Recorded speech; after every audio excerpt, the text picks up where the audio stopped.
Hey guys, today I'm going to tell you how to get Meta AI on WhatsApp. If you're using WhatsApp and you want to get Meta AI on WhatsApp, so let's see how can you do that. You just have to simply open your WhatsApp app, and here if you want to get Meta AI in your chats, so let's see how can you do that.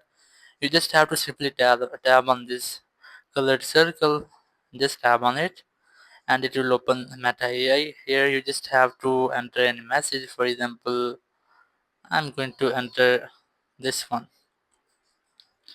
Just enter your message, then tap on the send option. Once you have sent a message, you will get Meta AI in your chat section.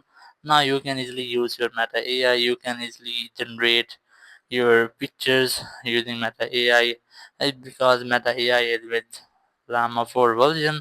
So you must have to simply enter the prompt here. For example, I'm going to enter a prompt for creating an image. As here I have entered my prompt, just tap on the send option and it will create the image within your prompt. So you must have to wait for its loading, and the image is ready. You can simply download it and view it. So that's how you can easily get Meta AI on your WhatsApp. Thank you very much for watching the video. Until next video, bye bye.